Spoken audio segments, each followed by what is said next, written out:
سلام و درود دوستان. بدون هیچ مقدمه‌ای میریم روی آموزشمون، آموزش نرم افزار اینشات. مثل همیشه روی نرم افزار کلیک میکنیم، صفحه اول نرم افزار باز میشه. روی قسمت ویدیو یا عکس کلیک میکنیم، صفحه جدیدی باز میشه.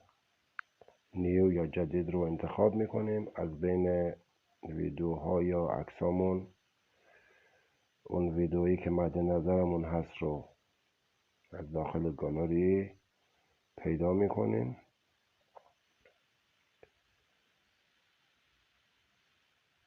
و بعد روی تیک میزنیم. ویدیو وارد برنامه میشه. خب درس امروزمون در خصوص این است که میخوایم روی ویدیومون متنی رو داشته باشیم، یک نوشته ای رو داشته باشیم. نوشتن متن روی تصاویر یا روی ویدیو شیوه‌های مختلفی داره. یه مورد این است که شما یک متن ثابتی رو روی ویدیو بذارید و از اول ویدیو تا آخر ویدیو روی همون تصویر باشه. یه شکل دیگر از متنی هستش که شما متنی رو حالت انیمیشن روی ویدیوتون داشته باشین که حرکت داشته باشه و به قول خودمون از جلوه‌های ویژه استفاده کنه. نمونه‌های مختلفی است. ما مقدمه نوشتن متن روی ویدیو رو توی این بخش میگیم. در بخش بعدی ویرایش کردن و به قول خودمون شکل کردن نوشته هامون روی ویدیو رو براتون خواهم گفت. خب روی ویدیو اون ثانیه یا اون زمانی که میخوایم متن داخل ویدیو باشه رو حتما مد نظر داشته باشین. ما الان اول ویدیو هستیم و میخوایم از اول ویدیو یک متنی رو روی ویدیومون داشته باشیم. در قسمت نوار ابزار علامت تی نشانگر تکست هست، یعنی متن. روی اون کلیک میکنیم، یک صفحه جدیدی باز میشه. قسمت تی که یک علامت به اضافه کنارش هست، یعنی یک متن جدید، یا به اضافه معنی اد میده، یعنی اضافه کردن. شما روی اون میزنید و یک صفحه جدید دوباره باز میشه. روی تصویر حالت یک مربعی که باید شما متن رو داخلش بنویسید به وجود میاد. پایین اون هم قسمتی هست که متن رو تایپ میکنید و شما میتونید اون رو ببینید. بر فرض مثال من روی این متن مینویسم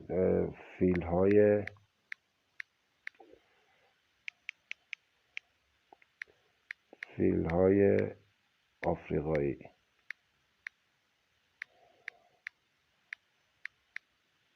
خب ببینید، هم روی تصویر نوشتم هست، هم قسمتی که متن رو تایپ میکنم.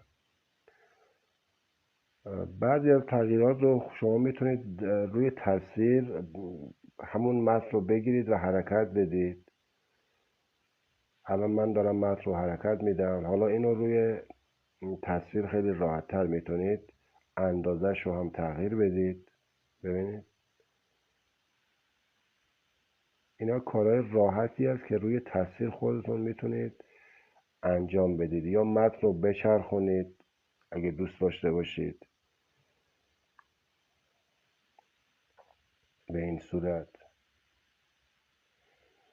اون فلشی که پایین مربع هست برای جابجا کردن و چرخیدن. اون ضربه در قرمزی که گوشه سمت چپ هست برای حذف کردن متن. اگه بخوام خیلی راحت و سریع متن رو حذف کنم، همون ضربه در سمت چپ قرمز رنگ رو بزنم، متن پاک میشه. خب دوباره از اول میایم یه متن رو میخوایم تایپ کنیم. فیل‌های آفریقایی. خب این یه روشی بود که سریع ما بتونیم اون رو جابجا کنیم یا حذف کنیم یا بچرخونیم. برای تغییر رنگ دادن متنمون علامت رنگی که پایین جایی که تایپ میکنیم هست کنار صفحه کلیپ و برای تغییر دادن رنگش هست. شما میتونید رنگش رو به هر رنگی که دوست داشتید عوض کنید.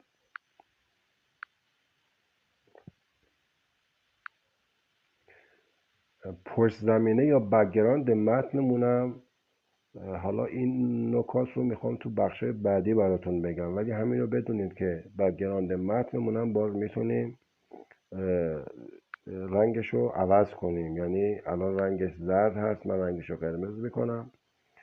اینا کارهایی است که در جلسات بعدی میخوام یه آشنایی کلی داشته باشید که بعد من بتونم نکته به نکته اینا رو براتون بگم. فقط الان داشته باشید متن رو تایپ کردیم، رنگ متن رو انتخاب میکنیم، در کنار متن نوشته حاشیه. شما حاشیه متن رو باز میتونید هر جوری که دوست داشته باشید، یعنی اطراف خود متن،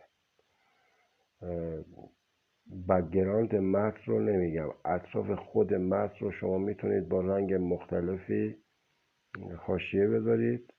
الان من رنگ متنم آبی هست، حاشیه متنم رو زرد کردم.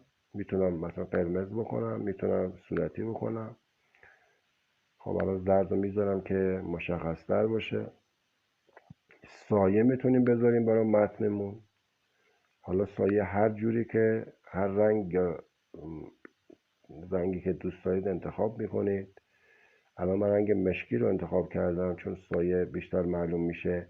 پایین رنگ های سایه میتونید سایه رو بیشتر یا کمتر بکنید و جهتش رو عوض کنید. این اهرم‌ها رو اگه جابجا کنید شما خیلی راحت میتونید رنگ سایتون رو بیشتر کنید و جهتش رو هم میتونید تغییر بدید. همین اهرم‌هایی که نوشته XY یعنی در صورت عمودی و افقی و رنگش هم میتونید بیشتر یا کمتر بکنید. پس بک‌گراند متنمون و قسمت برچسب.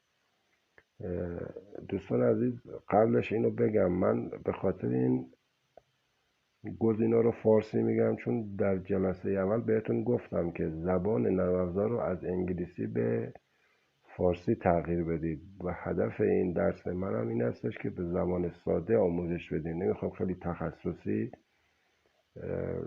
آموزش بدیم. هدف این درس ها و آموزش ها برای کسایی است که مبتدی هستند و خیلی آشنایی آنچنانی با نرم افزار و کامپیوتر ندارن و خیلی راحت میخوان یک ویرایشی رو از فیلم های خودشون با گوشی انجام بدن. به خاطر همین ما زبان رو از انگلیسی به فارسی تغییر دادیم و الان منوهای این نرم افزار توی این قسمت فارسی است.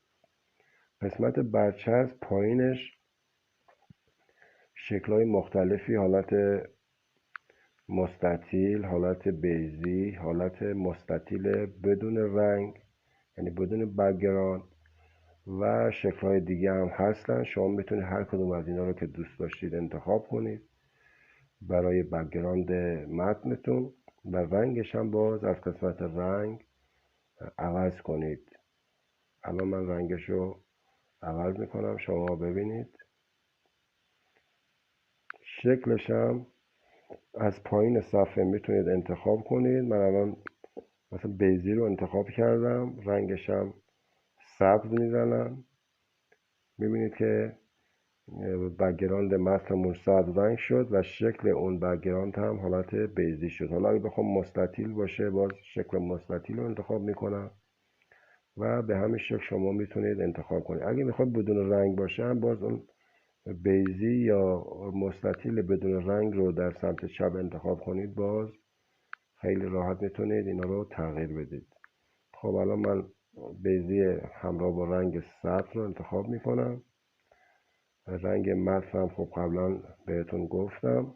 قسمت آخر میشه کدورت که میتونید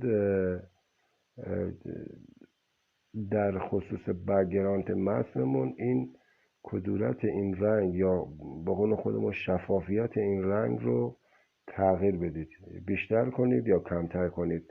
مثلا اگه اینو کمتر کنین دیگه حالت شفاف میشه و پشت بک‌گراند متنمون هم مشخص هست. من الان شفافیتش رو یکم کمتر میکنم، ببینید. حالا دوباره بیشتر میکنم. شما این اهرام رو که من میکشم جابجا میکنم، اون نوشتهش که از 100% شروع میشه و میتونید اونو بیارید پایین تر. مثلا من الان متنم رو شفافیتش رو کردم 45، ببینید خیلی کمتر مشخصه. خب الان متنم ببینید کامل مشخصه. پس هم متن هم بک‌گراند، حالا من قبلش گفتم بک‌گراند، ولی هم متن هم بک‌گراند روی ویدیو رو میتونیم کدورت یا شفافیتش رو یا به قول خودمون غلظتش رو کمتر کنیم یا بیشتر کنیم و روی تصویرمون قرار بدیم. الان من اینو میذارم روی 80 که خیلی پررنگ نباشه، خیلی هم کم رنگ نباشه. قسمت فونت و قسمت انیمیشن و قسمت چینش متنمون رو تو جلسه بعد بهتون میگم. الان تا این قسمت رو شما خودتون تمرین کنید، باز خودتون مابقی گزینه‌ها رو هم تمرین کنید. حالا انشالله جلسه بعد اینا رو هم براتون توضیح میدم. بعد از اینکه این تغییراتی که الان گفتیم رو انجام دادید، روی تیک حتما بزنید. تیک که زدید متن میاد روی ویدیوتون قرار میگیره. اینی که چه زمانی روی ویدیو شما متن وجود داشته باشه، باز خودتون میتونید اونو تنظیم کنید. اگه روی این قسمت اول و آخر این قسمتی که نوشته متن رو داخلش هست، کادر متن هست، کلیک بکنید، نوشته شروع ویدیو، شروع کلیپ. اگه شروع ویدیو رو بزنید، از همون جایی که ویدیو شروع میشه متن روی تصویر قرار میگیره. اگه شروع کلیپ رو بزنید، از اون جایی که همه کلیپاتون شروع میشه باز این متن قرار میگیره. آخر متن هم همین گزینه رو داره، پایان ویدیو، پایان کلیپ. مثلا پایان ویدیو این ویدیویی که الان هست، چون احتمال داره که شما چند تا ویدیو رو در نوار ویدیوتون داشته باشین. اگه پایان ویدیو رو بزنید، تا آخر ویدیوهایی که وجود داره این متن قرار میگیره. اگه پایان کلیپ رو بزنید، پایان همین کلیپی که الان قرار دادید این متن قرار میگیره. الان تا آخرش رو ببینید، تا پایان کلیپ ما متن قرار گرفته. خب بعد از اینکه تغییرات رو انجام دادید، روی تیک میزنید.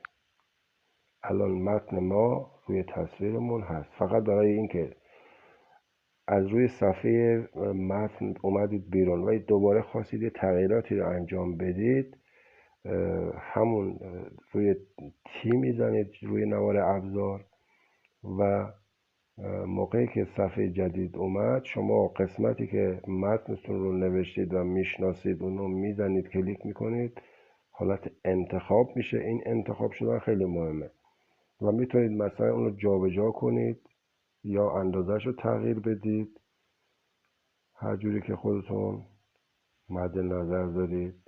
الان من اندازش رو یکم تغییر میدم، جابجاش میکنم، روی تیک میزنم.